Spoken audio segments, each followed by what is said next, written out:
Hello, welcome back. Two roads in Aberdeen have been named in the top 10 most expensive streets in Scotland. Rubislaw Den North and South were the only two postcodes north of Edinburgh in the list. And Euan Wemyss joins us now there. Yes, Andrea, I'm here at Rubislaw Den South, and just one street over is Rubislaw Den North. These are two of the most exclusive postcodes in the country. But the questions we've been asking ourselves today is, who lives in a street like this?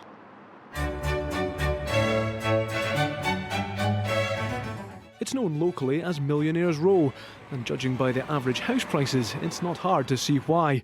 In a new list of Scotland's 20 most expensive streets, the only two north of Edinburgh in the top 10 are in Aberdeen. A pad in Rubislaw Den South will cost you a cool £1.17 million on average, whilst those shopping on a slightly stricter budget should look to Rubislaw Den North, where the average is just £1.08 million. Local company director Dave Taylor and his family moved into the neighbourhood 5 years ago. They're now moving to pastures new, but it'll cost you over £1.1 million to secure this piece of real estate. I do think that some people think that when you live in these areas, you're a bit of posh and a bit of a snob. And to be perfectly honest, I don't think I've met anybody on the street that would fit that bill. It's just people that have worked hard, achieved things, and have chosen to live here because it is a lovely place to live. You know, you kind of feel that you've made it when you get here.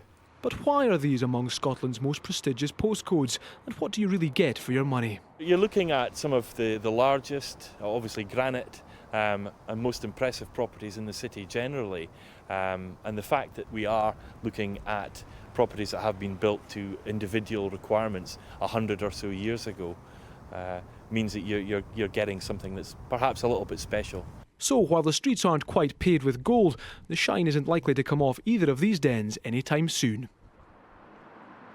Yes, Andrea, and you know, even in these most lavish of surroundings, there is that element of keeping up with the Joneses amongst the north and the south. I spoke to a woman today who was absolutely delighted that Rubislaw Den South had come up on above Rubislaw Den North. So there is that element of rivalry between the two camps. For my part, it's been absolutely lovely rubbing shoulders with how the other half live, but I'm afraid unless my numbers come up in the lottery this weekend, it'll be a long time before I get to join them here on Millionaire's Row. Andrea. Well, Euan, you know you're always welcome here anytime. Thanks very much for that.